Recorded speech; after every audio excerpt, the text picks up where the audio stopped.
لبيك اللهم لبيك لبيك لا شريك لك لبيك إن الحمد والنعمة لك والملك لا شريك لك لبيك اللهم لبيك 20 لاکھ سے زائد عازمین حج آج میدان عرفات میں حج کا رکن اعظم ادا کریں گے۔ حج کے رکن اعظم کی ادائیگی کے لیے لاکھوں عازمین میدان عرفات میں پہنچ گئے ہیں، جہاں وہ ظہر اور عصر کی نمازیں قصر و جماع کی صورت میں ادا کریں گے اور خطبہ سنیں گے۔ مسجد نمرہ میں خطبہ حج دیا جائے گا۔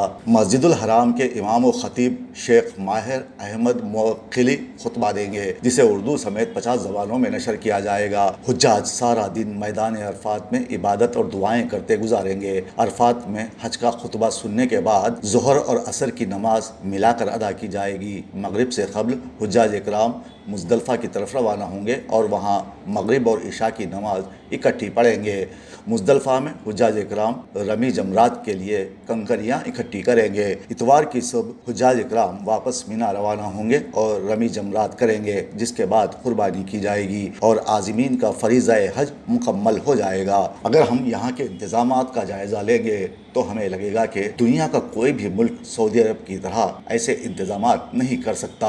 عرب میڈیا کے مطابق عرفات میں مسجد نبوی کے بعد مکہ مکرمہ کے علاقے کی دوسری بڑی مسجد نمرہ میں حجاج اکرام کے استقبال کی تیاریاں مکمل کر لی گئی ہیں۔ مناسک حج کا آغاز گزشتہ روز ہوا تھا۔ کچھ علاقوں میں درجہ حرارت 43 ڈگری سینٹی گریڈ تک بڑھنے کے ساتھ ہی سعودی حکام نے تمام زائرین پر زور دیا ہے کہ وہ دھوپ اور گرمی سے بچنے کے لیے چھتری کا استعمال کریں اور کافی مقدار میں پانی پیتے رہیں۔ سعودی وزارت صحت نے حجاج اکرام کی فلاح و بہبود کو یقینی بنانے کے لیے 34,000 سے زائد ڈاکٹروں، نرسوں، فارماسسٹ اور انتظامی عملے کو متحرک کیا ہے۔ 7 ایئر ایمبولینسز اور 730 ایمبولینس بھی دستیاب ہیں، جو عازمین کو ضرورت پڑنے پر طبی امداد فراہم کر رہے ہیں۔ لبيك اللهم لبيك لبيك لا شريك لك لبيك إن الحمد والنعمة لك والملك